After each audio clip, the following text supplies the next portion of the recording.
Please rise.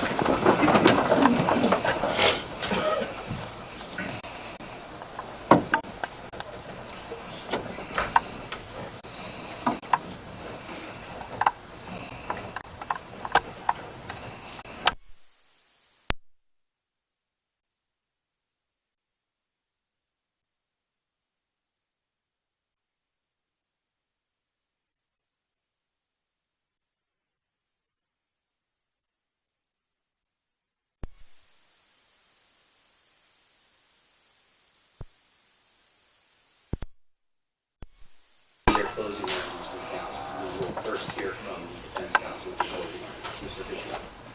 Yes, please, court, Your Honor. Mr. Shaw, Mr. Moran, Mr. Creato.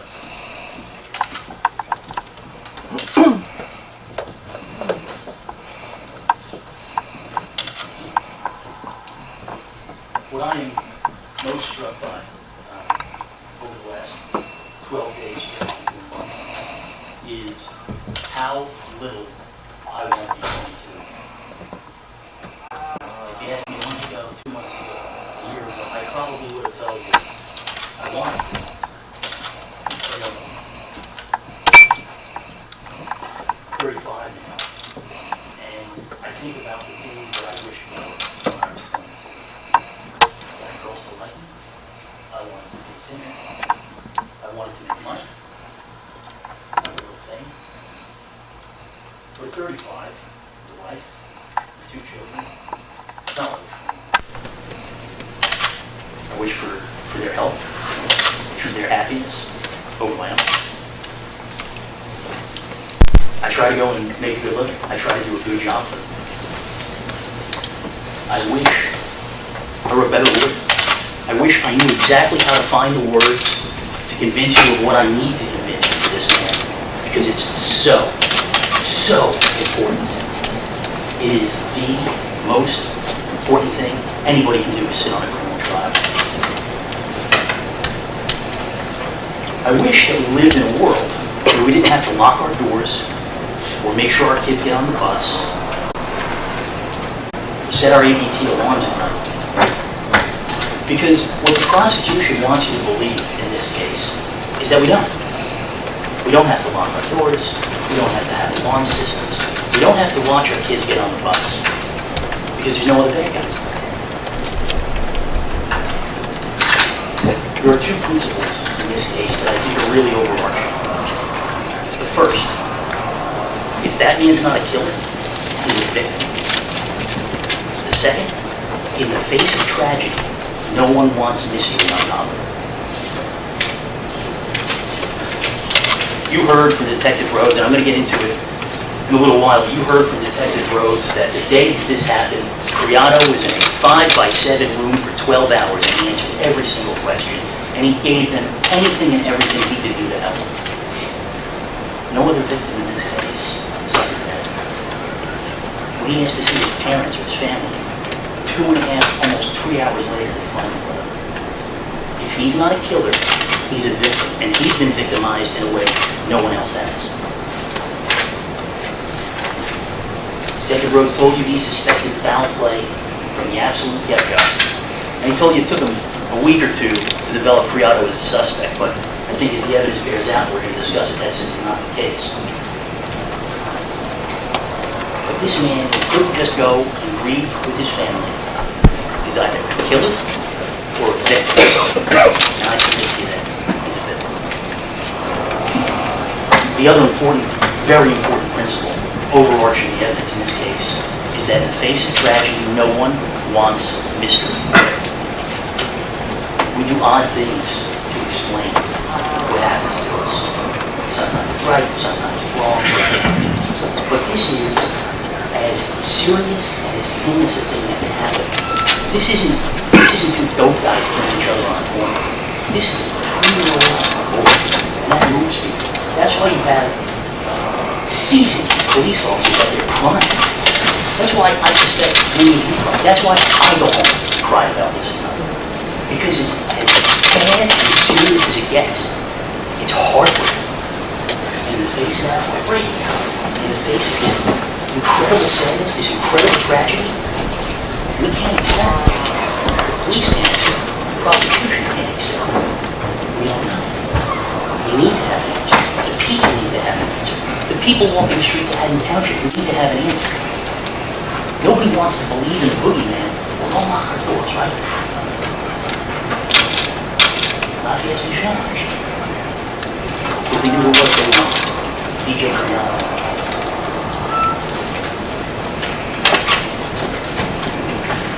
This is, as I said, heartbreaking, and I think now is an appropriate time to thank you for this extraordinary service that you're doing. This isn't some DUI case, this isn't some accident case, this isn't some medical malpractice case, this isn't a stick-up at 7-Eleven. The things that you heard and saw in here on that screen are going to affect your psyche, my psyche, and Detective Ellis's and Officer Nicholson's forever. That is an extraordinary service on top of the time that you've given out. And I really do thank you for it. It's numbing. It's numbing in a lot of ways. And I know I have to ask you to put emotion aside, but I don't pretend for a moment that it's not there or that it's not legitimate. The important thing, though, is for today to remember you have one question to answer. Did he do it? And the people who have to prove that to you sit right at this table. They have to prove he did it. I'm not the police. I don't have the resources of the FBI and the entire Camden County Prosecutor's Office. I just can't do it. I'd love to be Perry Mason. I'd love to come in here and I'd love to show you what happened. But I can't. And more than that, I'm not supposed to. It is their job, and only their job, to prove him guilty beyond a reasonable doubt. I'm going to talk about reasonable doubt in a little bit, but it means not probably, not could have, not might have. It means you're sure about what happened. And ladies and gentlemen, at the end of this case, I suspect you have more questions than you have answers. You just can't be sure. And I'm not talking about aliens. I'm not talking about boogeymen. I'm talking about a very real way. There is very little evidence that ties you to it. Some significant evidence that's missing. Other evidence that suggests another person. Well, on top of thanking you, I probably should also offer an apology. I've done a number of trials, and I always feel it's very awkward every time I look over at the jury. I don't know what you're thinking, I would presume to guess, but you're sitting here, and you're watching, and you're listening, and I wonder, maybe they don't like the pinstripes, maybe they don't like my ties, maybe they don't like the way I ask questions, and for that, I apologize. Don't take it out on me. Don't take it out on him, take it out on me. But what I will not apologize for is how seriously I take this and my passion in representing this man, because it's important.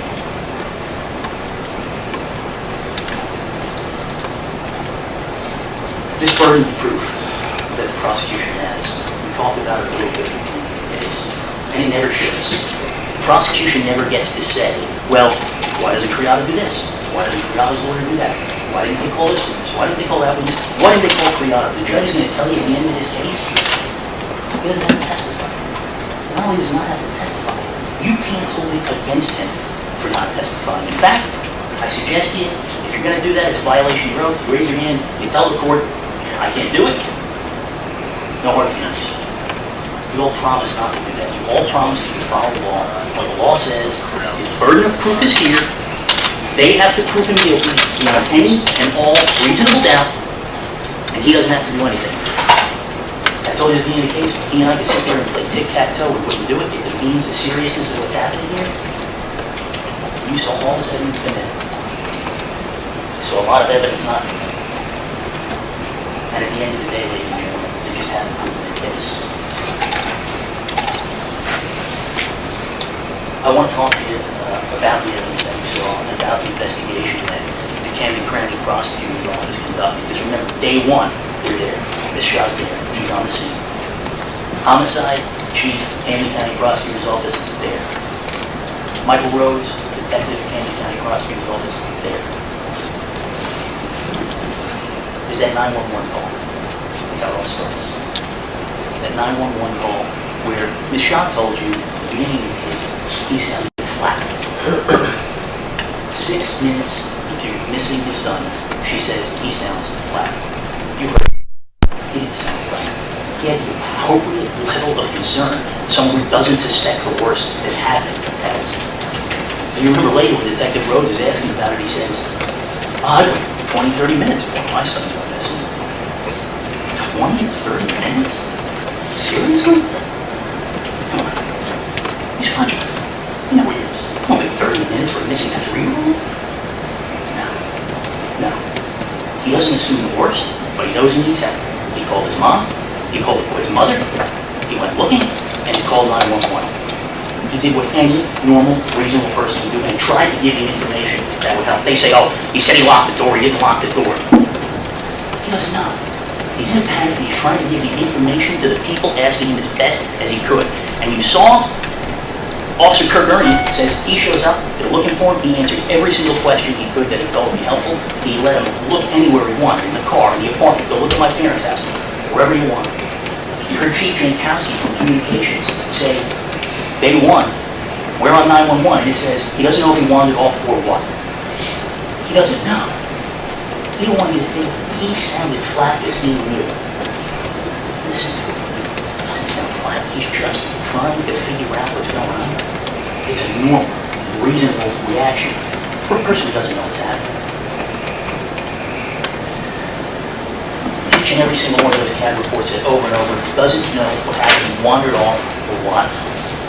And at some point, around 9 o'clock, Sergeant Saunders comes, takes Creato, and transports him to the Haddon Township Police Station.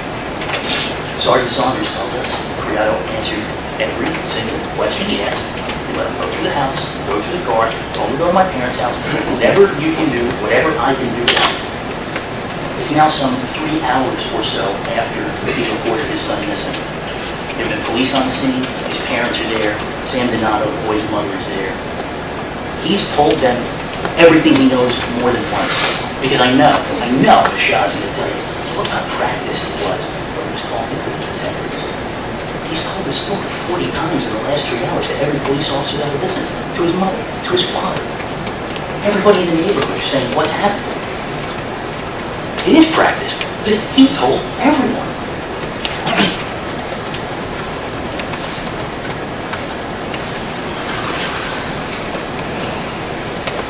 The prosecution called about 9 days of witnesses that had nothing to do with DJ Creato's guilt or innocence. First among them was Samantha Donato, Brendan. And I think we learned very important things from Ms. Donato, especially when it comes to how the prosecution sees it goes. First, she testified so calm, so restrained, so numb to what's happening. So, whenever Ms. Shaw suggests that he's flat or unaffected from what happened, I want you to think about Ms. Donato and how she testified, because everybody reacts differently to what happened. And to try to suggest the way I react, or you react, or Ms. Shaw reacts, or Mr. Graham reacts, the way Creato should react, is ridiculous. We've all seen everyone experience loss, grieving, and trying to explain things different ways. But what does she say? She says, the police told me to go to my house and see if he went there. A mile away. A mile away. They say he couldn't walk 3/4 of a mile, but they had her go a mile away to check if he walked to his grandparents, to his mother's. She also says, Creato's a good father. Never had any concerns. She said he had his issues, as everybody does. She said that as a couple, they didn't work out. She said he went to California for a summer. Didn't take Brendan with him. Didn't take care of him. But you know what? He came back and said, let's get back together. I can't be without him. And she said, no, she didn't quit. She told us that he was spiritual. And into this spirituality and this energy sensitivity that Ms. Shaw mocked him about at the beginning of this case. Before they had a son, when they were 13-year-old high school sweethearts, he talked about this. This isn't something that he came up with, like the day before he plotted and planned. He was talking about it. I mean, how did he before having a day when they were friends? When they were 13-year-old friends, he was talking about this. It's just the person he is. She told us that this boy was loved and cared for by every single person he knew. He didn't want clothes or food or toys or attention. If Creato wanted out, he had it. His parents, her boyfriend. Nice people. He had 1,000 ways out. But at the end of this case, the child's going to say, nope, the only way out was to kill him. Huh. That's ridiculous. When we're talking about reasonable doubt, we're talking about it over what? It's what makes sense, and it's what you're sure of. You have to be sure that there were people that were taking care of Brendan Creato if DJ didn't want to. You have to be sure of it.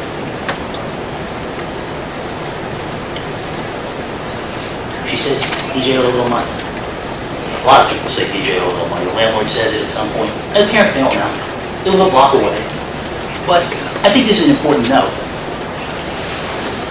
He's not out there getting locked up. He's not out there getting in trouble. He's trying this online dating thing, which we'll get to, it's ridiculous.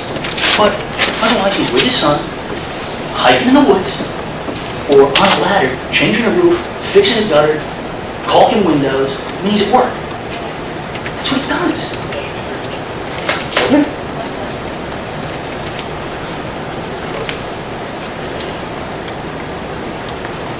Samantha Donato even says that when she had this unexpected pregnancy, not only was there no thought in her mind about terminating it, there was no thought in his mind about it. She said he was opposed to it, adamant. And he wanted this. He wanted this baby. Everyone wanted it.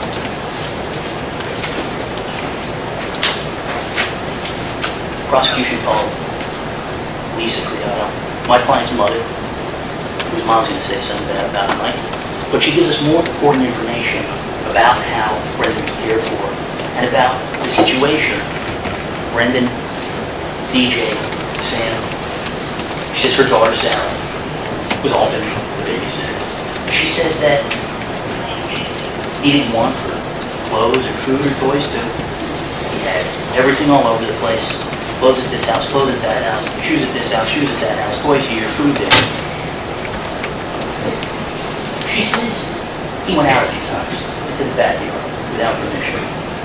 I don't think that's the most important thing here, and I'm not going to try to sell you here that I think this boy wandered off all the way down to that creek by himself. But she and Miss Donato both tell you he's able to unlock the door, he's able to put his shoes on, he's able to go down the stairs, he's able to get out. And he's done it a few times. Just to the backyard, just to play. Everybody agrees he's afraid of the dark. But he gets out. He's capable of getting out. He doesn't always ask for permission. You heard from Kevin Kays and Amanda Forson, the friends DJ Creato was with that weekend before Brendan disappeared and died. And they were the third and fourth independent prosecution witnesses who said, good father, good dad, good guy, love that kid, always playing, laughing, doing the games. And then you heard, and this is really my honest to goodness favorite witness, the guy who used to live across the hall. Remember Christopher Bradley? He was evicted, he couldn't pay his rent. Sat in this stand. He asked if he recognized anybody and looked around. Doesn't even know him enough to recognize him in the courtroom. And what does he say? He says, I heard giggling, I heard laughing, I heard playing games. You ever hear him reprimand him, beat him, yell at him, scream at him? No. Heard him say, knock it off. I heard him say, get out of here. You won't know the father and son stuff. The father would discipline his son. Inappropriate. He's doing the stuff we want dads to do, especially when they're only 22, they don't have the degree, and they're just trying to grind it out, because there's nothing wrong with that. There's nothing wrong with that. It's not a decision everybody makes, but don't let them slander him, because we're going to get to that too. Don't let them just cast aspersions on this man, because he's 22, swinging a hammer, and he has a son who won't be no longer with. Christopher Bradley says, good, bad, and he has the least fight in this game of anybody. It just made it easier. They called the guy, I don't remember his name, a FedEx driver, who said he saw someone he thought was weird pulling a rolly bag. Then they called the guy who was pulling a rolly bag. This is what the resources are going to? This is the complete investigation? Where was the guy with the rolling bag at 4 o'clock in the morning? Where was he at 3 o'clock in the morning? It's an amazing use of resources and time by the County Prosecutor's Office to show something that has nothing to do with it. Then we heard a day of testimony from Greg Fizzola, the landlord, and one of the detectives about the door. Now, Greg Fizzola, the landlord, says there was construction still going on when DJ was there. He says he had a handyman, who we never actually hear from, who had keys. He had construction people. He let them in and out. He was overseeing it. At the end of this case, the prosecution is going to ask you to eliminate every reasonable possibility other than E.G. Creato did this. There's a person over here with keys and access and knowledge and a team of guys coming in and out, working, we don't know what they want. And they're going to say it's ridiculous. That's impossible. But there's no bad guys out there.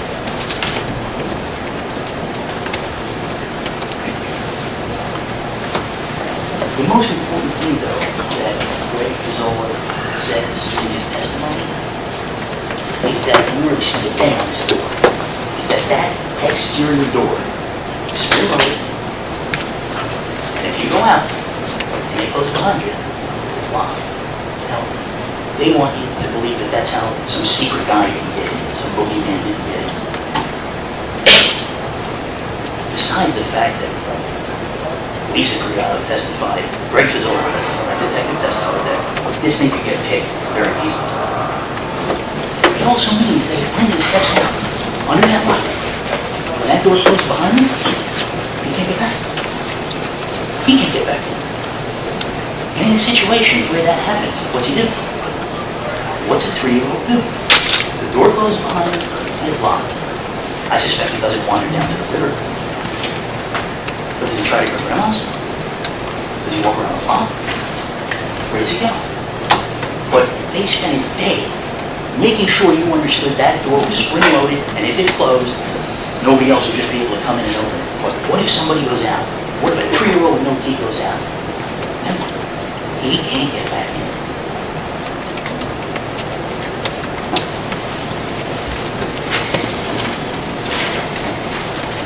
You know, this entire door issue seems to me to be a lot of the prosecutor's early focus in this case, because you're trying to eliminate that reasonable doubt that a person just sneaks in. We even tried to suggest, because he works for Creato windows and doors, that maybe he did something to the upstairs door, and that's why it doesn't latch, it just pushes open. But Greg Fizzola says the guy's always behind on his rent, and if he did something that broke the door, intentionally, unintentionally, then how would you charge him for it? Why would the guy who already owes him money call, complain, fix it? This removes a reasonable doubt. This suggests, oh yeah, must have been the morning up. He wanted to make it look like somebody broke in, and so he jimmied the door. Well, which was it? Was he trying to make it look like somebody broke in? Or was he trying to make it look like the boy wandered off? It's ridiculous. When we shot thumbs up, dogs to cancer, I know she's innocent. She knows grasping at straws. He's telling her all these crazy, ridiculous things. They're grasping at straws. They're suggesting preposterous, contradictory ways Creato, this mastermind, because remember when he does it, doesn't leave a trace. Kill this little boy. That just doesn't make sense. But to me, a sad, interesting, I think, missed point was the testimony got from Detective Durek. Detective Durek was the one who actually went and did a full search of the apartment, took photographs of the door and in and out. He says that it's, we had to drag it out of him. He said it was trash day that morning. And we know, remember, because they ultimately went through the trash. So Lisa Creato says that she remembers locking the door and checking that it was shut. But the next morning, there's trash bags out there that seem to be Creato's trash. And this is stupid. When Ms. Shaw talks to you about direct circumstantial evidence, because she doesn't have it direct evidence, so she's talking a lot about circumstantial evidence, I'm going to suggest to you a great example of circumstantial evidence is if it is trash day, and there is trash on the sidewalk from the apartment upstairs, someone went downstairs and put the trash out. And if it's this guy who doesn't carry his keys, he has to order for him to go out and get back in. Maybe he locked it in. Maybe he didn't lock it in. But we know the trash is on the street. We know because they went through it. And we know that that door is spring-loaded. It's been a day of testimony now. So if you put that trash out, you either had his key or you unlocked the door.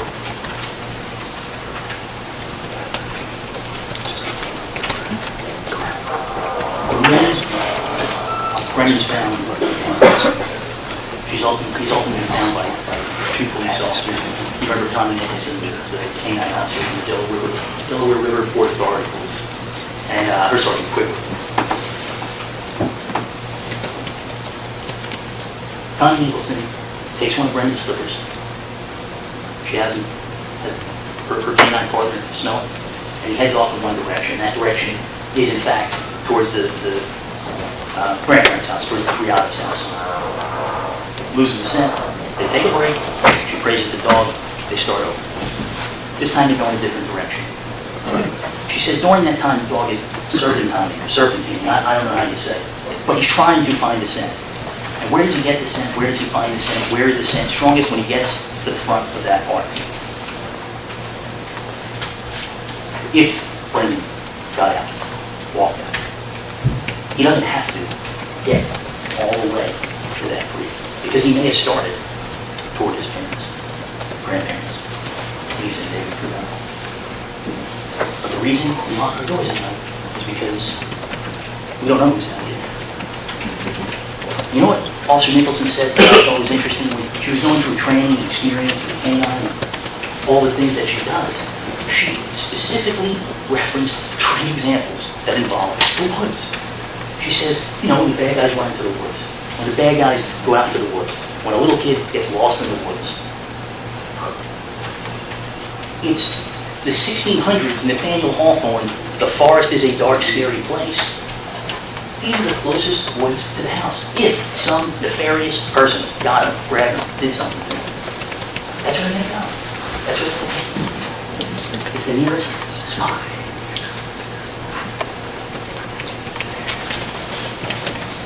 Interestingly, Officer Nicholson, any other canine officer, doesn't try to do the same thing with EJ scent. They don't go in and get a pillow or a bedsheet or a sock and say, let's just test it. Let's just see where the dog goes with this scent. See if we take it to the mouth of the park, if it goes down to the creek, goes down to where Brendan's family. Never tried it. I think it's really interesting because it would really erase a lot of reasonable doubt. Well, make sure. Sergeant Quigley says that when the canine and Officer Nicholson go right, he goes left, and that's where he finds the body. Now, ladies and gentlemen, again, I have no burden here.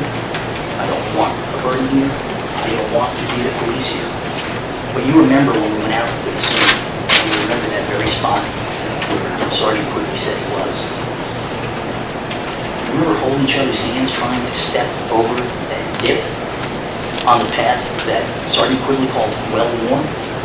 Because it's essential to Miss Shaw's argument that this is EJ's sacred place.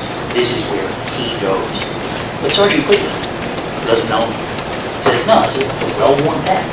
Other people are back. There's another guy, person that Sergeant Quigley sees back there looking for him that morning, who says, yeah, people go back there, high school kids go back there. People with dogs, people fishing, not as many as should. This isn't some secret place. This isn't some place nobody else goes. And Sergeant Quigley steps down to that little spot where we had to hold each other together. And reads a blueprint. Checks trains balls. There's no other blueprints. Or the step marks. Not that they ever do it, but there's no mud from down there on his shoes, or slip on his pants, or anything like that. There aren't even remnant footprints.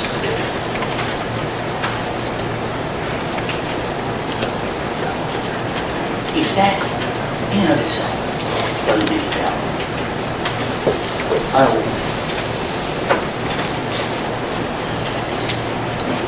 the investigation, all done by the Camden County Prosecutor's Office, was headed up by Detective Rhodes, who testified twice.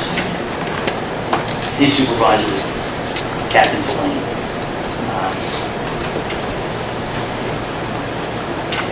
When Detective Rhodes testified, we had, I think, an excellent opportunity that you don't get in a lot of criminal cases. You got to hear from DJ Creato, ultimately, 4 different ways.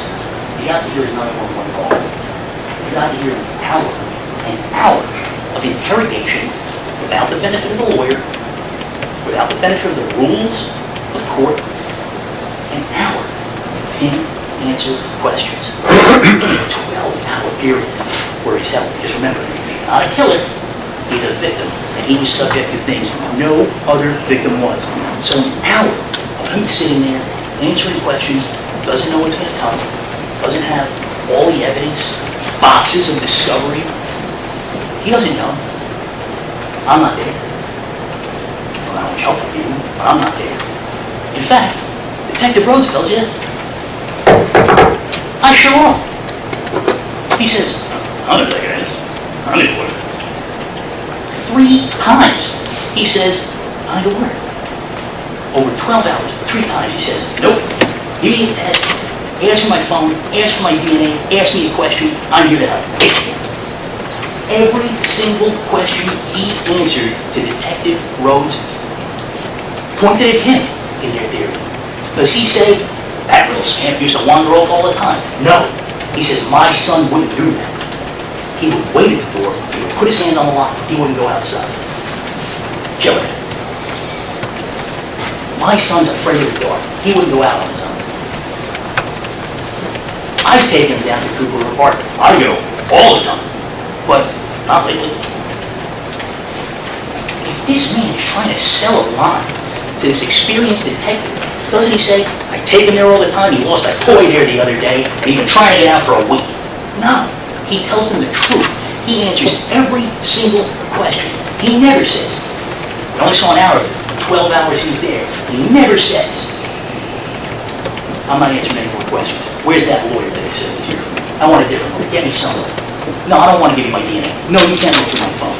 You know what they got? They got a picture of him in a place he says he goes all the time, of a bird, and they fudged it to you. They wouldn't even say, yeah, it's a bird. It's, oh, maybe there's a bird in the background. You saw the picture. It's a picture of a bird from a place where he goes. He's a nature guy. He's a New Age hippie is what he is. Can't convict him for that. He tells the police, anything I have is yours, anything I do to help is yours. What do they say? I was there a few days ago. Just like he said. Just like he goes all the time. And you know what he says doesn't go there? All the time? His son. And that's all he had to say. To cast a little doubt on it, to make him look a little better. But he wouldn't do it. Had to be honest. He has to be honest with you as he sits here. Doesn't shave, doesn't cut his hair. It's a year and a half. You know why? Because he's not going to be a phony. He's himself. Whatever it is, he's himself. He's not a killer. He's a victim. So Detective Rhodes, you saw this video, says he's not a suspect for another 10 days, maybe 2 weeks. But for 40 minutes, 20 minutes before Rhodes gets there, you saw this. You saw this on the screen. You saw him being tortured. Asking, what's going on? What's happening? Can somebody give me an update? It's been a long time. You're getting me nervous. That was me, I'm doing it. You know? It's like an old cop serial. You know, if there's anything else you want to tell us, we don't help you to tell us now. Once we catch you in a lie, once you change your story, there's not much we can do for you. He's not a suspect? He's not a suspect? Then you got to witness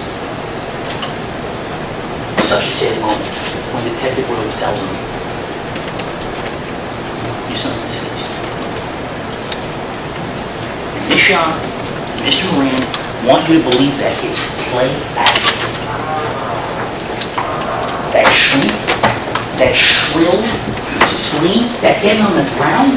And you notice how Miss Shaw asks when he's in that little cube, windowless cube, that he has to ask permission. Excuse me, can I go to the venue?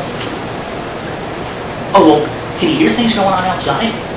I guess to say in his little apartment, because it's all he could afford, and frankly couldn't afford it. If something was happening in the room next door, he would have heard it, certainly. She knows exactly how he sleeps. Would you hear it? Yeah, he would. What wants Olivier do? When he hears someone coming in, when he hears that beep, he tries to compose himself. He doesn't turn on the waterworks. When they're not there, he's snotting and spitting and crying, putting his head in his hands. I counted 4 minutes of that man's head in his hands when nobody's watching. They know he's being recorded. He doesn't know. That's great. That is really committed to the act. You can't buy it. You can't buy it. Because he's a 23-year-old man, and when he hears someone coming, he tries to straighten himself out. He's asking them questions. They're asking him questions.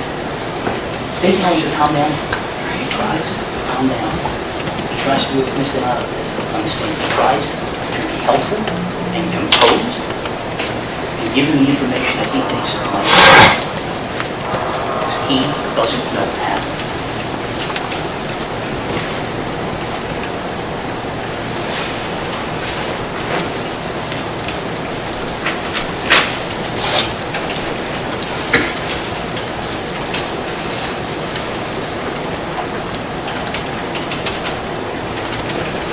Got to hear from DJ Creato in another way, in another odd way, a way that ordinarily you wouldn't. You got to hear a secretly recorded conversation between him and his mother and his son. Instead of calling his lawyer, asking can we speak to you again, they sneak. They plot. The same detective who told him I'd wait 20 or 30 minutes before calling about my kid. Send someone in with a secret recording device. Do you remember in the opening when Miss Shaw said to you, when asked, EJ said the spirits did it. Well, that fell a little flat in that recording, didn't it? Because after 40 minutes of doing the exact same thing that he did with Detective Rhodes, he wouldn't go out in the dark. We live in a nice neighborhood. People are just grab kids. He wouldn't have wandered like that. I mean, he could unlock the door, but he would always wait. EJ tells him, he would always wait.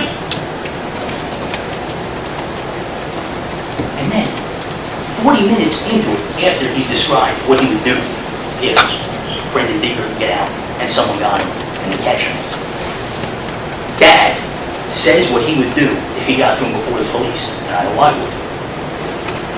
Then, he says, I know this sounds like I'm a lunatic, but remember how I told you I'm energy sensitive? A plan that I guess he put into place when he was 13 years old, just in case this happened 10 years later, 9 years later. Remember how I told you I'm energy sensitive? And I feel these things. I had a situation where I felt my mother's energy, and it just made me get up and go to work. I don't know. Maybe it's something like that. Maybe it's like this feel. I know it makes me sound like a lunatic, but because Creato is in the same position as Rhodes and Ellis, all detectives and Michon, in the face tragedy, nobody wants mystery to it. And he doesn't understand, sincerely in his heart, how anything could have happened to him. The prosecution's answer to that is, he must have done it. We can't figure out anything else that it could be. It has to be that. That's it. And when they have this motive, which really but Creato, you and Chippy, whose mom testifies, that's the family. Sundays, meetings, clairvoyance, believe in spirit. Hey, I'm Roman Catholic. On Sundays, I eat Christ's body, drink his blood. Put me on trial. Sounds weird, doesn't it? Something I believe. Sincerely held belief. He believes in energy. He believes in spirits. Doesn't make him feel it. You know it? Because he believed in it a decade ago. And he was talking to about his girlfriend a decade ago. And 40 minutes into this hour-long, secretly recorded conversation. And by the way, you heard it, Dave. At this point, Sam Donato wasn't playing secret agent anymore. She wasn't trying to catch him anymore. She was breathing. It was a mother and a father breathing. He says, I don't know, it's like crazy. I sound like a lunatic, but who knows? Because in the face of tragedy, no one wants you to sleep there.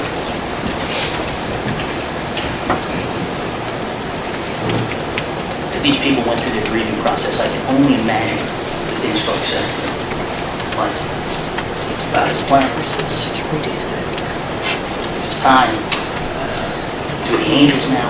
Is that any more sensible than what Creato said? After talking about he would legit torture the guy he called him. You're in a unique position to judge his credibility when he says these things in private. When he says these things to a trusted friend. When he says these things to skilled investigators without looking for the rules of judgment.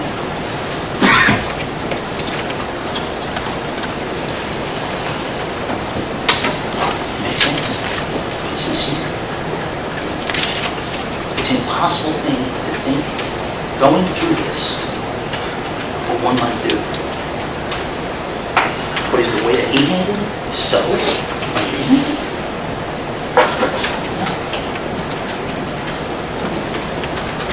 No. It's different maybe from the way we experience religion or spirituality. But it's not so far from that.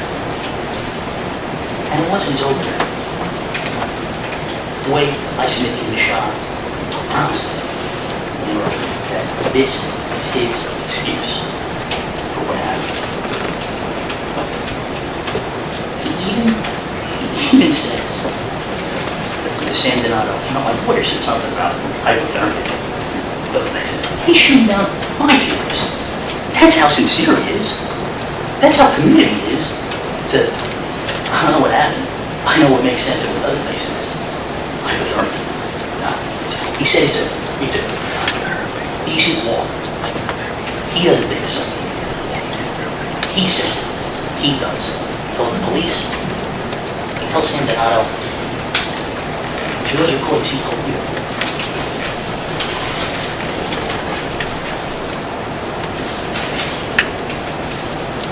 Detective Rhodes talked to you about this stroller. He says that one of the tips that they got was about a stroller. A neighbor or a passerby says it was a weird situation, a creepy situation. He saw a guy pushing a stroller. Detective Rhodes tells you that that was 90 minutes after the 911 call. That's almost 90 minutes before Brendan's found. And when we get to it, you'll remember, nobody can say when or where Brendan got before. Okay. Then they create this decrepit stroller from an abandoned building and say, one, you can't fit a 3-year-old in there. That abandoned house. Are they saying that that's the stroller somebody saw someone pushing? Where's the guy pushing the stroller? They found the guy with rolling it. Where's the guy who saw the guy pushing the stroller? Tell us what he saw. What made it so? What made it so? No. We dismissed the stroller. We found the stroller, the abandoned stroller. I don't know whether or not it's the same stroller, but it's got to be Creato. So what do? They canvass the neighborhood. They look for video tapes. They watch literally days worth of video surveillance. 24-hour chunks. 2 weeks, I think, was the man that I came up with on the amount of hours of video surveillance that they watch. Businesses here and there. Knock on all the doors.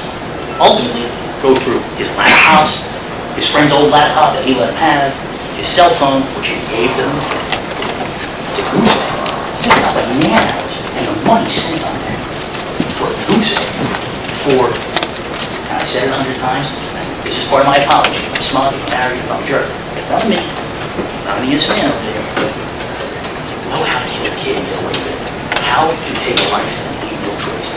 Can you imagine? Did you know until you heard the testimony here that there would be no signs in a drowning, that a person who's drowning wouldn't be in the water as long as that there's methods of asphyxia that would leave no trace? I didn't.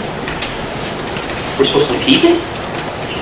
And he learned it from going to the library because he didn't Google it. He didn't get on Yahoo and figure it out. If that's the case, if they can't give an answer, and they can't, about how, where, when Brendan dies, I mean, I understand you gotta narrow down, you know, last hours of October 12th and early hours of October 15th. But if no more specificity than that, evil mastermind over the pit, makes no sense. That makes no sense. And this is why this principle of tragedy, mystery, is so important.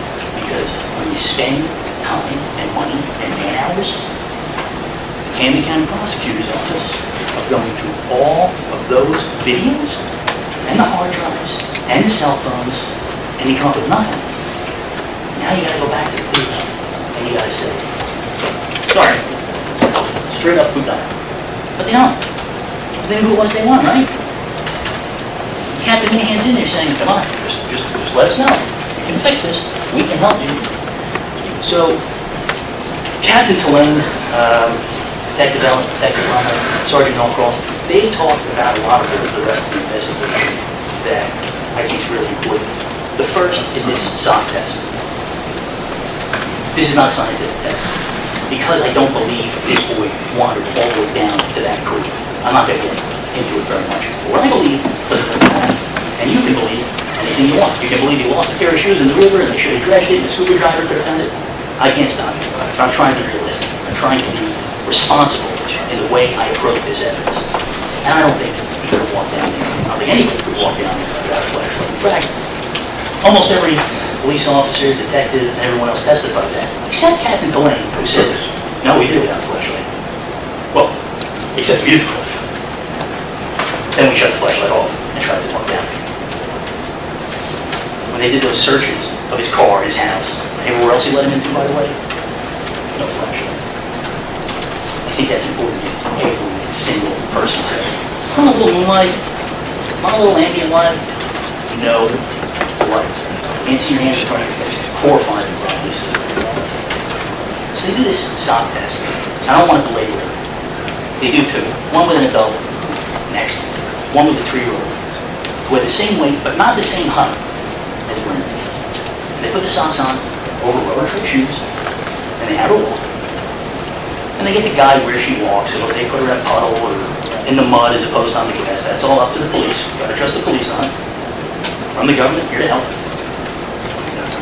But more than that, they said she shuffles. You don't know when they shuffle. Captain Tulane told you every single 3-year-old walks out. We don't know if that's true. But because she's that little tread, and because she's shuffling, it frays, and it picks up more. Captain Tulane acknowledged that. Yep, the frayed sock picks up more than a sock that would have been against soft flesh. The fact that 2 weeks of autumn have passed, one detective said, oh, no more leaves have fallen in that time period. Really? Okay. Well, how about the weather? October 12th, October 11th, October 10th.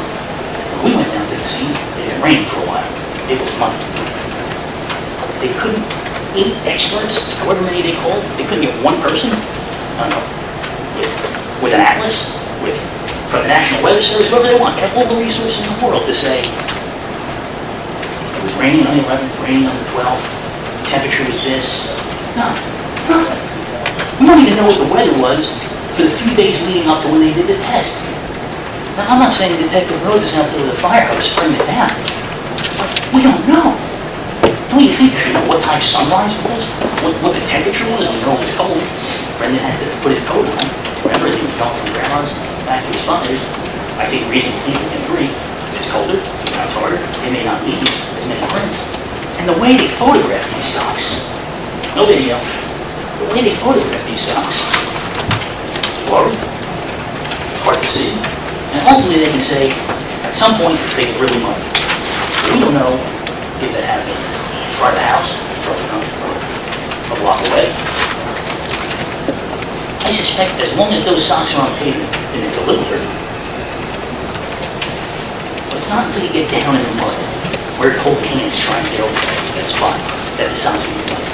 But there's no footprints there anyway. They're making enormous presumptions about the route we have today, about the weather, about the temperature. They're making, I submit to you, a guess about whether or not he had shoes, lost them, or something like that. But as I told you, I don't think that's what happened. But you can. So do this sock test. Then they pin the socks up, as dirty as they wanted to make them. Empty. He said socks. Okay. So we couldn't want to there. But how far could he have gone? In what direction? For someone saw him. They tried to help him. Heard him. No. Because they could have just stopped, say, the entrance of the park. He's still on paper. Take a photograph of this. No. That wasn't evidence that they thought would be helpful. I think it'd be extraordinarily helpful. Detective Milano testified that the relationship between the medical examiner's office and the prosecutor's office is very close. His exact words were, we know everyone at the medical examiner's office. And the reason that's important is because when you get the medical examiner testimony, they can't give you a cause of death, so they say homicide. And the reason is because it's a homicide. These investigators also do quite a bit of DNA work. They can tell you, beyond a shadow of a doubt, DJ Creato's DNA is in his bathroom. I can't tell you is whose DNA is on the two cigarettes that are there at the scene. It's so fresh that the investigators obviously think it's important. They photograph them, they save them out, they pick them up, and that's when it loses the edge. That's how fresh it is. If this person is an evildoer, he's a witness. We have to know who this person is because he had to be there at some point in time. That's how fresh those two cigarettes are. They develop a full profile from that DNA. All you can say is it's not somebody who's been arrested before. And it's not DJ Creato. It's not any of the 6 or 7 other family members that they passed out, friends that they passed out. That person is you, who's never been arrested. Or he's a witness. And he's not you. What do you think? With that information, they gotta know. Check the clothes for DNA. Captain Delaney sat here and told you two absolutely opposite things. She said, I should have overseen those clothes being sent to the New Jersey State Police Laboratory, and we would never send those clothes to the New Jersey State Police Laboratory because they were wet. You also heard from the serology expert. Remember Ms. Nippert? I don't think I asked her any questions. Maybe I just confirmed that it really was his blood was bad. She said, because something's wet, that's what you have to test it. The detective who dried the clothes out said, I didn't go over them because they were going to the lab. He has 13 years experience. I guess nobody told him you're not supposed to send wet clothes to the lab after you dry them. Captain Delaney. Nope, 30 years, never done it. DNA expert? Yeah, of course you do that. The detective who drives it? Yeah, I thought they were going to lab. So we have DNA on 2 cigarettes in a place where you have to walk past to get the Brennan's body. And they don't want to know if this full, complete saliva on the butt matches some DNA on his clothes. They don't even think it's worth checking. There's only one reason why they think it's not worth checking. Because they've already got their guy. Day one. Captain Man, Detective Rose, asking him in an accusatory manner. Remember Detective Rose said that? He wasn't a suspect. I just asked him in an accusatory manner. But they don't go to the apartment, check the door locks or knobs for fingerprints, let alone DNA. I understand it wouldn't be the most interesting evidence in the world if Creato's fingerprints were on his door, or if his son's fingerprints were on his door.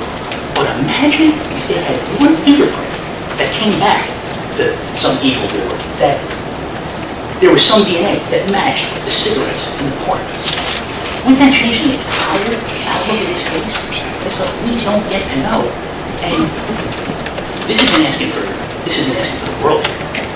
DNA and fingerprints of a dead 3-year-old boy. I mean, again, this is 2 drug guys on the corner. This isn't a domestic dispute between an angry husband and wife. This is a missing toddler. And they just don't check.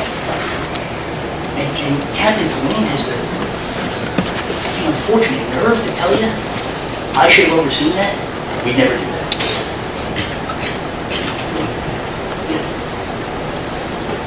They run the cigarettes against all known bad guys. And the reason that's so important is because it's only known bad guys. It's only people who've been convicted of a crime and are in the database. So if it's a person who's never committed a crime before, they're not in the database, but they compared it to him. They want you to believe DJ Creato, his entree into the criminal world is killing his son, but somebody else's isn't. Some other guy who isn't caught or hasn't done it before that can't be his. It's gotta be somebody's first time. If that DNA has anything to do with it, we can't tell because nobody thought it appropriate to test his clothes. Then, Captain Tulane tells you, we did a Megan's Law check. We went to all of the Megan's Law registries in Haddon Township. Not whoever offended in Haddon Township, not who work in Haddon Township, not in a 3-mile radius of Cooper, Virginia, or a 5-mile radius or a 10-mile radius. Just the ones that lived in our registers in Haddon Township, which, by the way, is 2 completely coterminous places. On the map, there's Haddon Township, and then there's Haddon Township, and you have to leave Haddon Township to get to Haddon Township. Anybody in the middle doesn't get checked. Anybody who has a proclivity for little boys doesn't get checked, even if they live 1 mile away, but not in the township. People who offended here or visit here, they don't check. They talk to 15 Megan's Law registries. Again, only known criminals, because the unknown ones out there, get them if we move.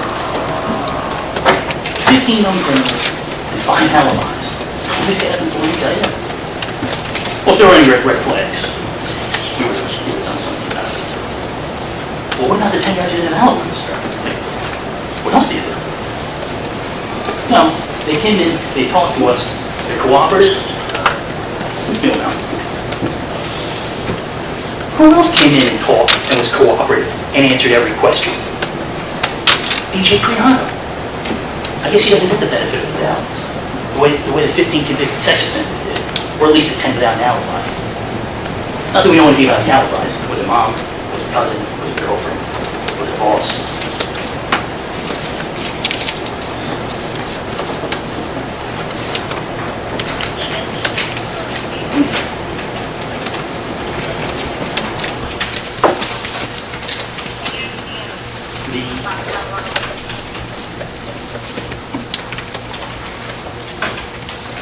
Medical examiners were 3 of them, because 1 was unknown. Three medical examiners came in. And I think that shows you doubt in this case, and where the doubt lies.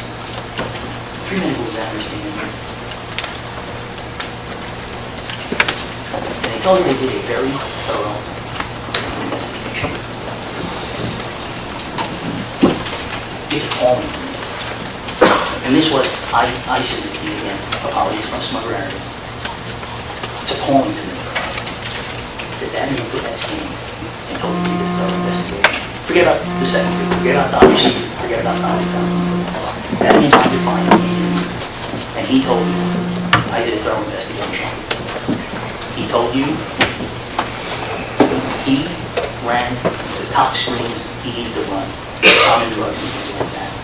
And that he didn't do the more complete one because it doesn't have anything that's ever come up. That's why he's never done it. He's never done it because it doesn't have anything. Any of the, what do you say, 20,000 autopsies that he did? What if he's never done it? How does he know that it's never come up? Well, we know, right? We know. Please. He didn't do a good job. He told you he didn't do a rape kit because there were no signs of trauma. Dr. Siebert agreed with that. No signs of trauma. No signs of trauma orally. No signs of trauma anywhere else. And Dr. Falzon comes in, finds a bite mark in the boy's mouth. Or he believes it's a bite mark. He doesn't know. He doesn't know if that's from being smothered because, you know, you gotta homicide this up here, or if it's for somebody trying to put something in his mouth they didn't want in his mouth, and he chomped it down hard. But what we do know is that the decision not to do a rape test to check for DNA was based on the fact that there was no trauma. The trauma that he missed may have been the difference. Dr. Siebert actually took it a step further. He goes, no, there's something in the wet. You can't test for it. I said, well, you know, you had a DNA expert in here yesterday, or earlier today, and she said, actually, you can. Well, she's the expert. I mean, I give that man credit. He says, well, listen to the experts.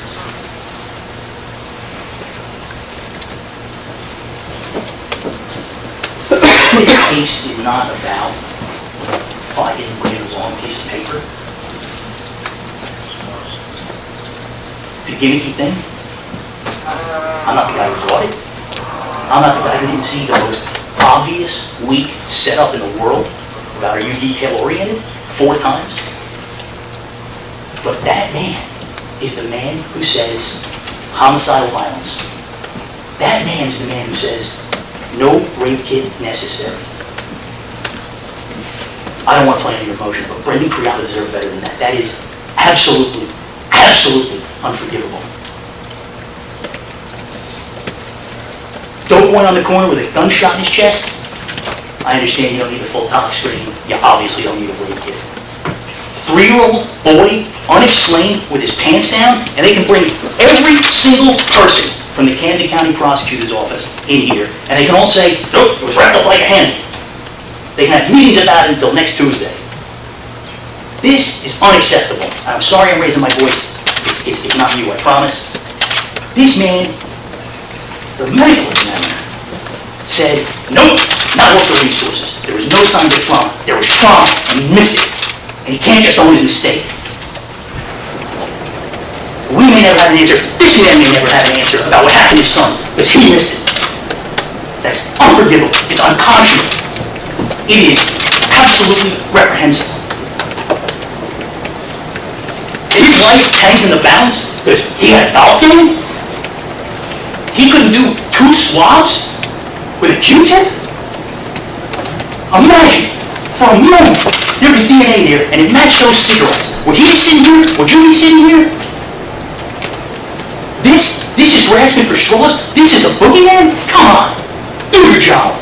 Do your job. It's the only thing we ask people to do. Creato County Gutter, Fashino get up there and close. Fighting, check. Check. Won't do it. No. Each and every medical examiner that testified told the exact same thing. Yeah. No idea where it happened, no idea how it happened, no idea when it happened. homicide. How do we know it's a homicide? Well, in our numerous meetings with the prosecution, with whom we work very closely, they told us the facts that we needed to know to make sure it was a homicide. Dr. Falzon, the only credible person who sat there and did everything appropriately and actually found the trauma in the mouth and may have requested the DNA test. Dr. Falzon, he said it was undetermined until the day before this trial started. Undetermined. When I asked him about it, I said, what is it that could have changed that went from undetermined to homicidal violence? And he said, well, there was just no other explanation. A year and a half before, there was no other explanation. What's the factor, what investigatory thing could have come up that would have otherwise influenced it? Well, they could have found shooting. Yeah, but that wouldn't have made it a homicide. It would make it less likely it's a homicide, right? Yeah, so what could have changed? What could have changed Dr. Falzon's opinion from undetermined homicidal violence? Nothing. He couldn't give you one single thing that changed. Not one. I don't think he's doing anything dishonest. I don't mean to suggest that he's doing anything untoward, but I know when that heat's coming up on the prosecutor's trial starts tomorrow. Brought it home for them. Brought it home for the team. Every single possible method, though, that these medical examiners suggested could have also been accidental. And you heard me ask this question. And again, like him wandering down there, I don't believe that this is what happened. This boy had been stuffed between couch cushions, or his pillow was over his face when he woke up because of some accident. And Creato got scared, just ran out there. Any different signs? Nope. No. I'm not telling you that that's what I think happened. I'm not trying to suggest or argue that that's what happened. What I'm telling you is that 3 medical examiners, none of them can say that that's not what happened. And where do they get their facts from? Same place you do. Right here. Dr. Falzon even went so far as to do deeper extractions of the cheek tissue to see if he could find bruising. What's amazing about that is Siebert didn't do it, and Feige didn't do it, even though they both told you they did a very thorough investigation. Well, how come Falzon was the first guy to think, well, let's check if there's a bruise in his cheeks? No, they didn't. He did. And by the way, another goose didn't find it. Didn't come up with it. They all owe you things like asphyxia, which would be accidental drowning, which would be accidental suffocation, which would be accidental. When done intentionally, often leave signs, like the fatigue in the eyes, these little red dots. Brandon had them, 2 of them. Feige missed it. Siebert missed it. Falzon caught it, but he says, but it's not actually indicated here of suffocation because the way the body was laid and the fact that the blood can pool, you need a line. 3 medical examiners, 3 of their 7, 8, 9 experts, and no one can tell you how this boy died. Even if you believe that he died at the hands of another, intentionally, knowing, which the judge is instructing on the law at the end of the case. You have to find that, convict on murder, even if you believe that that's what happened. It still doesn't get you to Creato. So what does? Miss Shaw gets up here, she's going to tell you about how they don't have to prove a cause of death. And thank goodness, because they can't.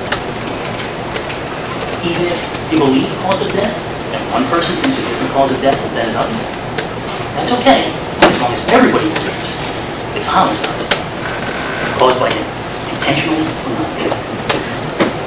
So it's good that they don't have to prove the cause of death, because 3 medical examiners can't do one.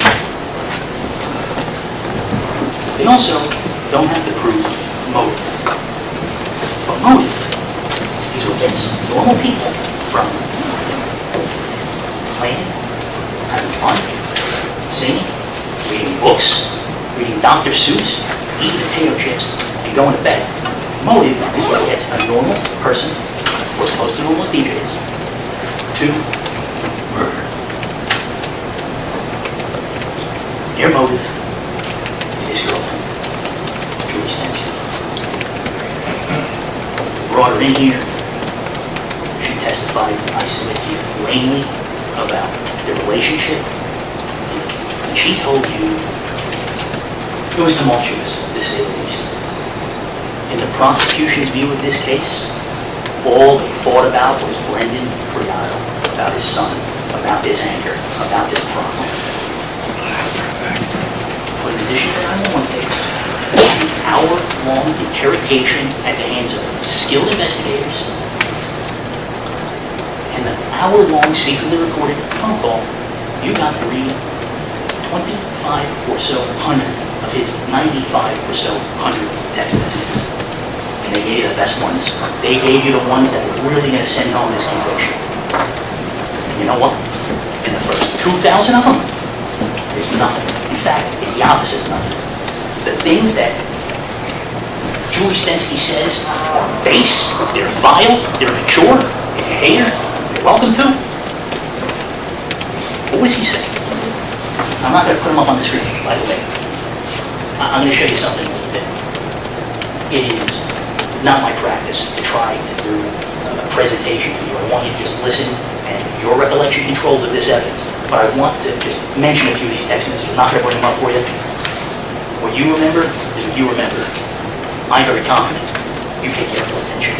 He says, I make sacrifices for Brendan. What's best for him is best for me. I'm not just ditching him. I cannot go a month without seeing him. What's wrong with you? There's no choice to make. If I can't see him on a regular basis, I won't be happy. She says, I don't like him. He says, we're going to the zoo. Do you want to come? She says, I'm not going camping because you can't come. He says, I can come. I'll just bring Brendan. Through 2,500 text messages, you know what you saw repeatedly? Repeatedly. Think that those 8 friends and family members' character testimony. I dislike it more than anything in the world. You gotta do it.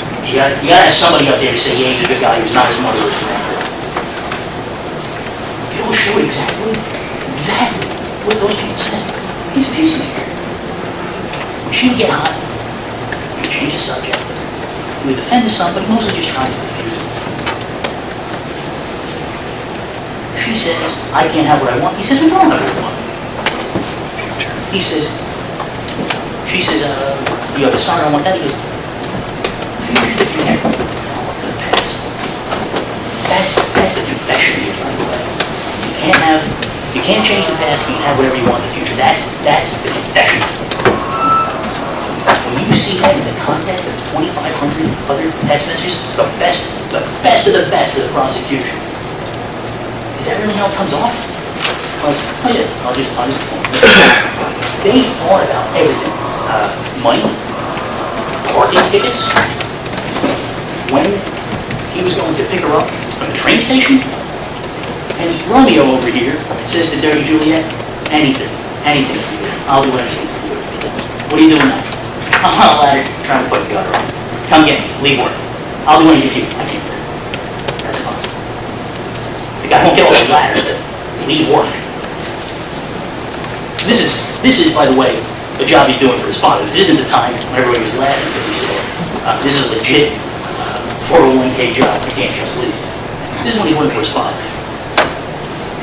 He doesn't come up with a lie like he did one other day, which makes him a liar of liars, the doer of doers, and kill him. He says, I'll do anything for you. Leave work. That's impossible. That's impossible. The guy won't stop installing the gutter to go pick her up and come back and finish it while she sits in the car, probably with a sad face on. But kill his son?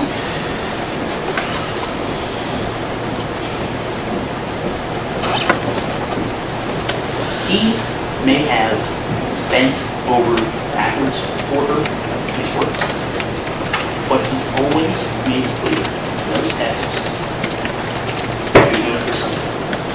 It's best for him. It's best for his family. it's a sad thing, because no matter what happens to him, his life's never going to be the same.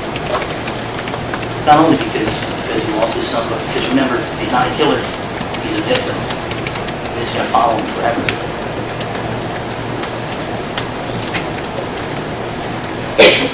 It's a burden none of the other victims in this case have to bear. And you know what he said on his secretly recorded conversation with Sam, with my son. Doesn't matter. But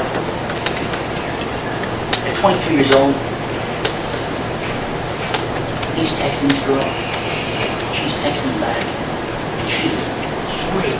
His chops at every turn. He's always like hopeful.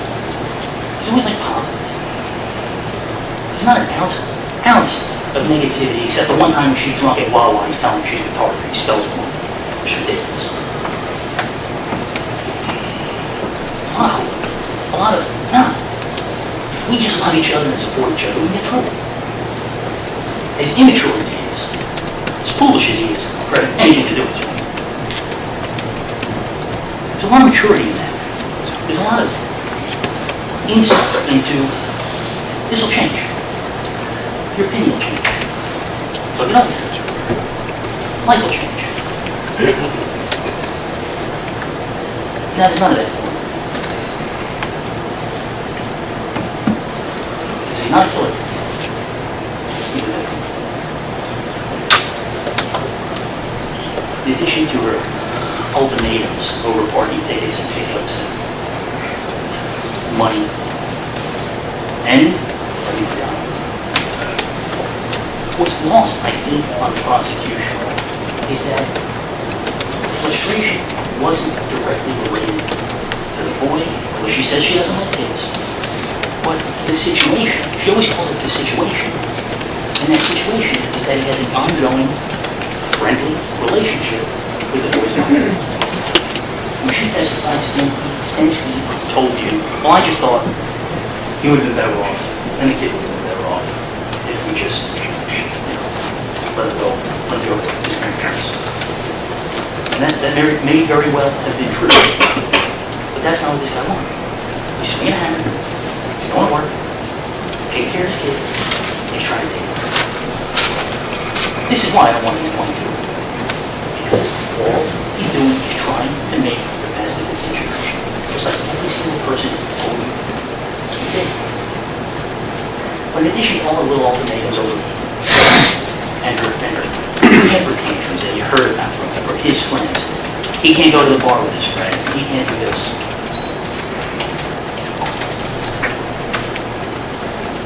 She and he had these conversations with no anticipation of you all reading, of them all reading, of the cameras, the people sitting at home reading. His life has been exposed in just the most base and unexpected way. This is every time I send an urgent text message, I get in the car and I drive, I think, man, I should have believed that because somebody sees that stupid thing that I sent, and I'm killed in a crash. It's going to be embarrassing. Well, that's all of his texts. 2,500 of his texts laid out for everyone. So on top of the 911 call, the investigation, interview, the interrogation, and the secretly recorded conversation, you got to see this guy's text. And it shows a very sincere picture. Not a perfect picture. 8 character witnesses, honest, peaceful. Nobody's perfect. Nobody's perfect. Imperfect, though, in a way he didn't know you'd always see him. But when the police say, what's going on? You gotta answer our questions. Here's what go through it. Look at it. Whatever you got. And here,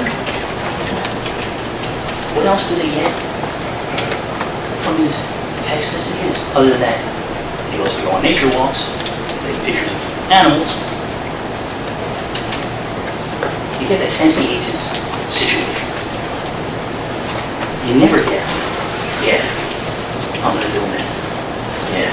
That's the only way out, because it doesn't make sense. The closest you get is, I'm thinking about getting a lawyer, exploring my options. This is another time, by the way, when he's on the ladder trying to do work, and she's breaking his chops about whether or not she's going to come to it with that. Yeah, I'm going to get a lawyer and see what options are. If he's going to surrender all this criminal rights, what's he need a lawyer for? What does he need a lawyer for? If the situation is not just Brendan, but Brendan and the relationship with Brendan's mother, what's he need a lawyer for? Get the same. Not here at Brendan. Because time and again, he never says otherwise. Can't go a month without seeing him. If I don't see him very often, it won't make me happy. Never falters. Never goes away. So, and I don't think he was serious in citizens, by the way. But when he says, yeah, think about getting a lawyer. What's he need a lawyer for? He's saying about the time. What's he need a lawyer for if he's just saying, Mom, did that? And the old time, I want to go back to school, I want to do this, I want to do that. I want to move back to California, I want to move to New York. What's he need a lawyer? They're just gone. And it's reasonable. They want you to think the only thing that's reasonable is not that they get picked. The other thing that they get from his cell phone, they use them, Law&Crime, is cell site location data. You heard the FBI agent shoot. Agent shoot. He came in twice. The first time he said, at no time, any of the information. And he said, phone calls, text, or data. Did Creato's phone leave the sector of his apartment? And if it went into the area, yeah. And he came in a few days later, in anticipation of the cell phone extraction expert, Mr. Cifuano, testifying. He says, actually, I didn't have the data. Notice he didn't tell us that the first time he testified. Agent didn't say, I didn't have the data. He said, there was no data. There was no data, put in a different sector. So after he gets it, after the email goes through from Detective Rhodes, he can confirm, cell phone still never left the apartment. Important for a few reasons. If he doesn't have a flashlight, he has to get, you can't see your hand in front of your face. But we all have flashlights on our phones now. His phone didn't leave. But two, and this is what I think is most important. He says, FBI agent, law enforcement officer, I can't tell if that data is background data or active data. But that's why they bring this apart. Why they don't have the FBI do this, why they have to bring in a private company to do this, I have no idea. But this is the crux of the case. They say Creato's on Julie Stensky's Snapchat late into the morning, October 12th, October 13th. He's in her Snapchat with her password that she acknowledges she used. And he tells the police, yeah, I was a little jealous of that. I was paranoid. Stensky, in fact, said he's paranoid because he's thinking I'm doing something I'm not doing. He's trying to check up on her. He's logging into her Facebook, logging out of her Facebook. And Mr. Cifuano described to you how these apps work. They're connecting to the internet. Some apps can be on in the background, connecting, using data. And sometimes information can just be pushed to the phone. The exact example he gave was like email or instant message, text message. But he said that with this particular issue, Snapchat, it has to be something a person's going to intend. And he says he knows this because of experience, which, I don't mean to denigrate, is 2 prior Snapchat cases. And we don't even know, by the way, that in those 2 prior Snapchat cases, the issue was whether Snap stories are pushed to the phone or not pushed to the phone. What we do know is, I worked for Snapchat, never had a training in Snapchat, never took a class on Snapchat, and when he got his 2-week certification to be a cell phone forensic examiner. Snapchat didn't exist yet. But he says instant messages pushed to the phone, Snap stories have to be actively loaded. If you guys will indulge me for 1 minute, I can have the lights, please.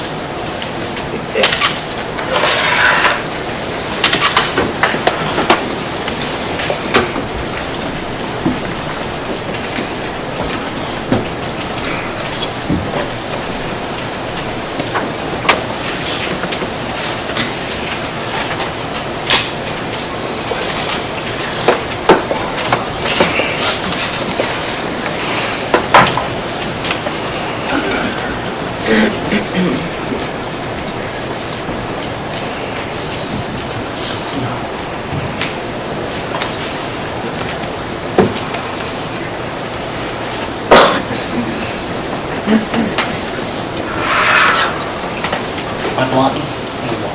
Excuse me, please.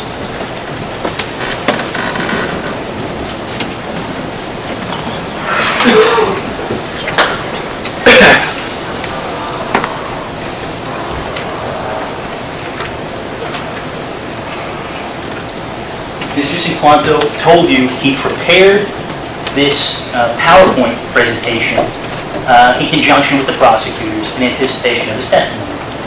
And each of this timeline, after 10 o'clock or so on October 12th to 1:30 in the morning on October 13th, each one says the exact same thing. And you see it there, Snapchat instant message from name of the person to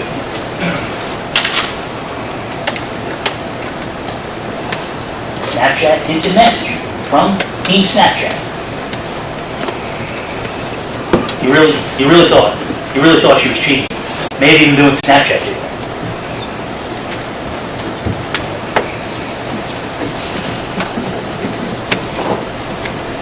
Call to Julie. Snap instant message. Cinquanto says this is a Snap story. Cinquanto says instant messages are pushed to the phone even in the background. I didn't make this. I didn't write this. The expert. And it says Snap instant message, which he says are pushed to the phone. And I'm not going to waste your time. I saw how carefully you paid attention to this whole case. If we go through all of these alleged incidents where he is actively uploading the phone, ignore for a moment the times, sometimes it's 3 in the span of 1 second. Ignore that. Each single one is going to say instant message. From 10:12 all the way up to 1:30, whenever it was. Snap instant message. You can put the lights back. Ladies and gentlemen, I don't know how it works. I don't believe he knows how it works. Because in 1,000 phones, he's done this, he said, maybe twice before. Maybe. I'll do the benefit of the doubt that it's definitely twice before. Maybe twice. No training in it. Significant training in phone extractions. That's why they had Detective Rhodes testify about the data on the pictures when Creato goes to New York after his son dies, right? They don't ask the expert, the guy who actually does that stuff, about that. They ask about Snapchat, because this is his 3rd time. If that convinces you beyond a reasonable doubt, the guy hired by the prosecution, who's done this 3 times before, who says instant messages are pushed to the phone, and he writes it up as an instant message. There's nothing. There's nothing that's going to get it down. But I don't think that's the case. I think he saw him. I think he was sincere. I think he did the best he could with the information he got. But those are instant messages, according to his reading of it. And instant messages, when the app is on, in the background, and the phone's on the nightstand, the phone's on the bureau, you get pushed to the phone. Instant messages, he said, text messages, and emails. He told me that he's the guy who did pick the 2,500 text messages that would help the prosecution. He says there are thousands of text messages on this phone. And then, to clean it all up, the prosecution calls their last witness, Detective Rhodes, again. And I apologize for raising my voice, but I'm not going to do it again. But Detective Rhodes came on the last day of trial for one reason, and that was just to make him look like a bad guy, just to sell him up. To sell him up a little. I asked Creato how he had an exact copy of the phone, no photographs, they gave him one photograph, a photo that Rhodes says might be of a bird. Yeah, they gave me what they gave me. What does Rhodes say? Well, we could give him the pictures, because they were nude pictures. That's right, Rhodes. Make him look like a bad guy. Make her look like a slut. God, killer. It's embarrassing. Not a killer. He's a victim. And having all of his text messages read, having all of his private communications read, having things he never anticipated being made public, making his mother come up and testify, I guess, against him.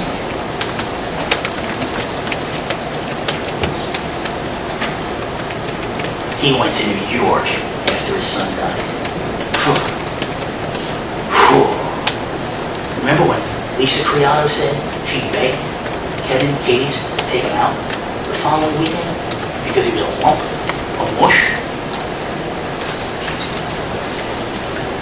He deleted messages. He gave them every single message he had. And deleted some? Creato deleted some of his text messages. Detective Rhodes deletes some of his text messages. I bet other victims of this tragedy delete some of their text messages. But they didn't get put on trial. They didn't have every single one of their text messages poured over, every one of their personal photographs poured over.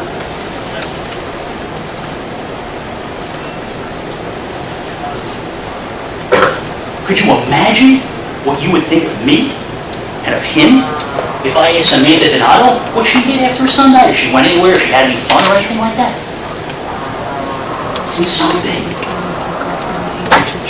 I would have tried doing something like that.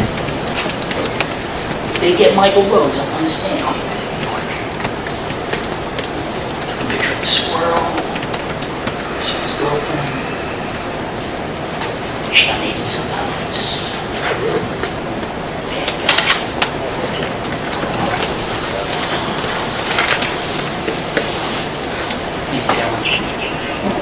Yeah, the prosecution, as I told you, they have to prove this case beyond a reasonable doubt. And it's so interesting to me that the exact same office that handled this investigation from day one, I mean day one, finally didn't go to the scene. Shot, absolutely out there in their duck boots.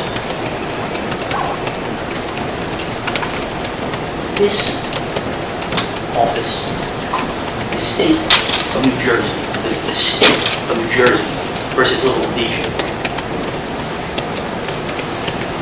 And get up here when I sit down at a moment. They're going to tell you you have to find the guilty beyond a reasonable doubt because there's no other explanation. The people you're relying on to have not found any other potential clues, to not find shoes in the water or the woods that the squirrel took off with, I don't know.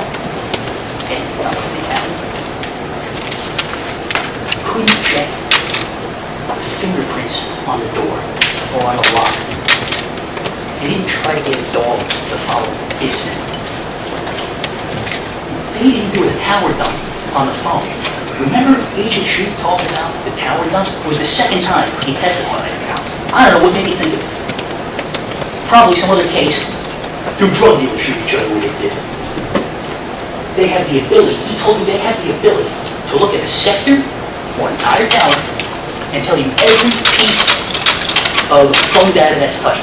Any phone number with whatever numbers they have, it's the telephone number, the IMEI number, they can tell you every single telephone number that connected to that tower in that sector. You were there. You saw what was there. You saw the map with the sectors on it. Between 10 o'clock at night and 6 o'clock in the morning, in that remote area, they didn't check. Could you, same as the DNA, if they had done it, if they had checked his shirt or his body, could you imagine if they had phone information for someone in that sector, in the woods, in the middle of the night? They can get it reversed. The same way they can get it from the phone, they can get it from the tower. And what did Agent Shute say to you? That would be a daunting task. A daunting task? 10 3-year-old boy. That's when you go the extra mile. That's when you do the daunting task. No fingerprints on the door. No power dump. No DNA on his clothes. Just in check for no DNA on his body. You couldn't check a radius from Megan's Law, or people who worked in Haddon Township too.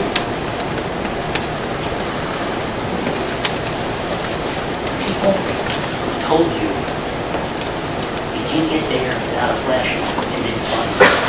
The people who told you hadn't claimed. They came in here. She told you she remembered the silk line because his pajamas were white and his hands were up.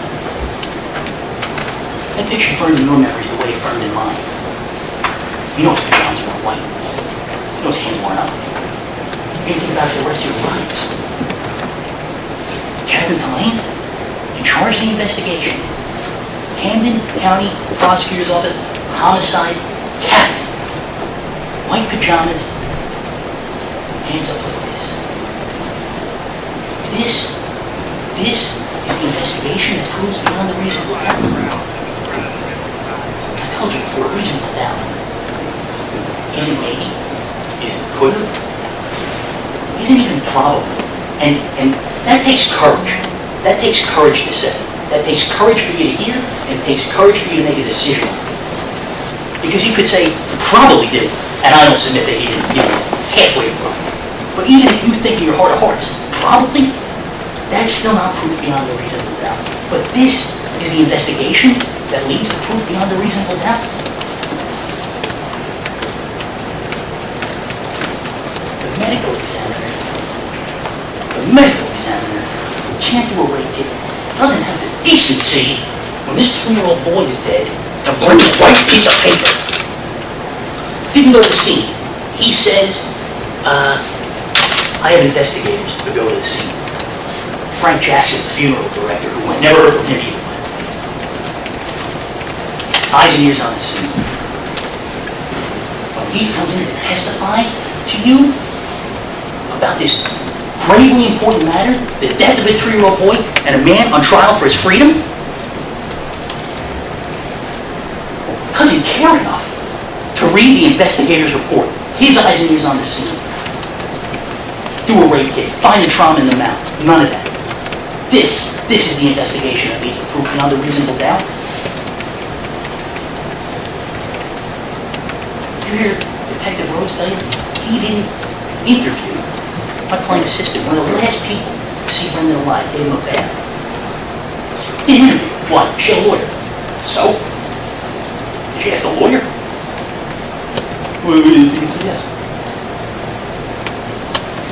What do you think he said yes? Dead. 3-year-old boy.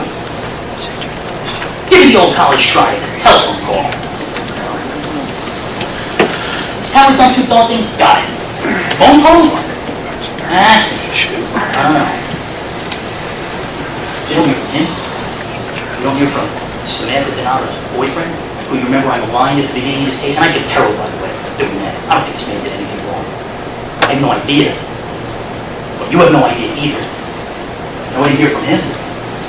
And if her life and his life were poured into the way this man's life were, where they went through every message and every phone and every laptop and every this and that, maybe it would be a totally different result. Maybe he had some crazy text messages where he was talking to Sam about how he didn't like she was talking to DJ. Oh, shit. We don't know. Don't go through that. Because they made this decision day one. And that's why I really try to be so respectful to everyone except on me. I don't even mind that man. I don't want to mind some kid that don't know. These are nice people. Creato's nice people. Taking people in. His friend Kevin. Move in with us. You have no place to stay. Smith and Rowe. Stay as long as you want. Your family. People have big, big hearts.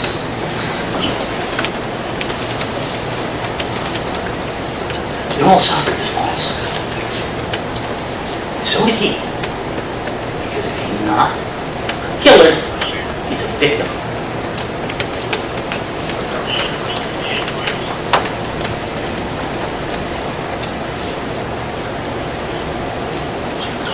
They look at this man who submitted every request. They ask you to find him guilty beyond a reasonable doubt. They ask you to trust their investigation. Captain Delaney asks you to trust that when they only looked at the 15 Megan's Law people, they would have noticed there was a red flag, maybe a white flag, the colors seemed to be off. Detective Rhodes couldn't make sure that the data from Creato's phone got to Agent Shute. It's 2017, and if I had to send a facsimile, I called to make sure it got there. 3-year-old on trial for his life, and a phone expert doesn't have the data, and nobody knows? And then they say, convict him beyond a reasonable doubt. 7 or 8 experts, and they can't tell you how, where, when, and even if they could, they still couldn't tell you who. But you have to believe the prosecutor when she says there's no reasonable alternative. Because that's what a reasonable doubt is. Lawyers have all sorts of analogies to use for it.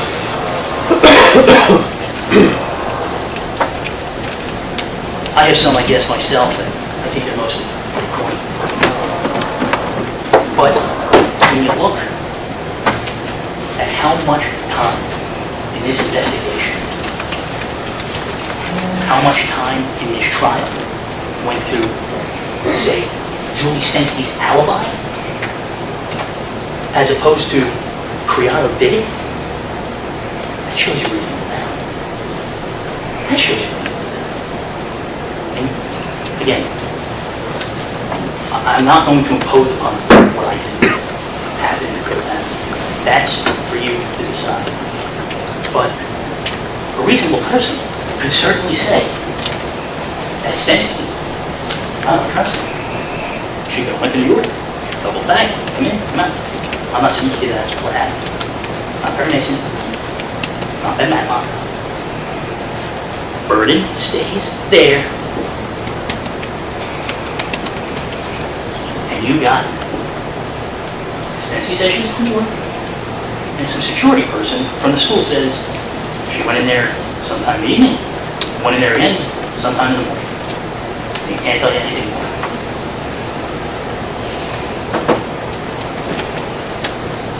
Beyond a reasonable doubt means to the exclusion of any other reasonable possibility.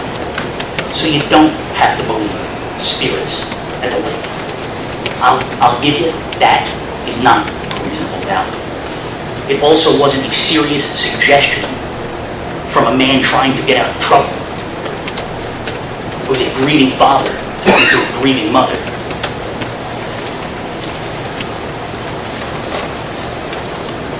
But a reasonable doubt rational, explainable situation. And they have to get over that, past that. Not good, not likely, not probably. Beyond a reasonable doubt. You go home. Go to bed. Tuck your kids in, say goodnight to your loved ones. And make sure that door's locked. Make sure the alarm's on. Because you have a reasonable doubt. Because you don't know what's out there. The reason we watch our kids when they play, especially this little, the reason we make sure we see them get on the bus, but if they call when they get somewhere, is because we have a reasonable doubt. Because you don't know who or what's out there.